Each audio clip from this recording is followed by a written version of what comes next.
টানা ভারী বর্ষণ ও পাহাড়ি ঢলে চট্টগ্রাম কক্সবাজার রেলপথের জান আলীহাট ও ষোলশহর সেকশনের রেললাইন 2 ফুট পানির নিচে তলিয়ে যাওয়ায় বন্ধ রয়েছে ট্রেন চলাচল। এতে চট্টগ্রাম স্টেশনে আটকা পড়েছে শত শত যাত্রী। ভোরে রেলওয়ে কর্তৃপক্ষ জানায়, নিরাপত্তার স্বার্থে ওই পথে ট্রেন চলাচল সাময়িকভাবে বন্ধ রাখা হয়েছে। এর আগে গতকাল মঙ্গলবার ঢাকা থেকে ছেড়ে আসা পর্যটক এক্সপ্রেস চট্টগ্রাম পৌঁছানোর পর কক্সবাজারের উদ্দেশ্যে আর যাত্রা করতে পারেনি। পরে ট্রেনটি চট্টগ্রাম থেকে পুনরায় ঢাকার উদ্দেশ্যে ছেড়ে যায়। একইভাবে আজ ঢাকা থেকে ছেড়ে আসা কক্সবাজার এক্সপ্রেস ট্রেনটিও ভোররাত থেকে চট্টগ্রাম স্টেশনে অপেক্ষমান রয়েছে।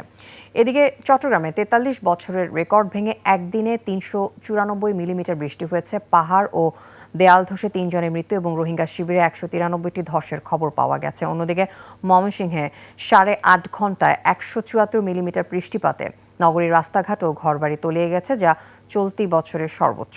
পানি উন্নয়ন বোর্ড সতর্ক করেছে, ভারী বর্ষণে নদ নদীর পানি আরও বাড়তে পারে। সবচেয়ে বেশি দুর্ভোগে পড়েছেন শ্রমজীবী মানুষ।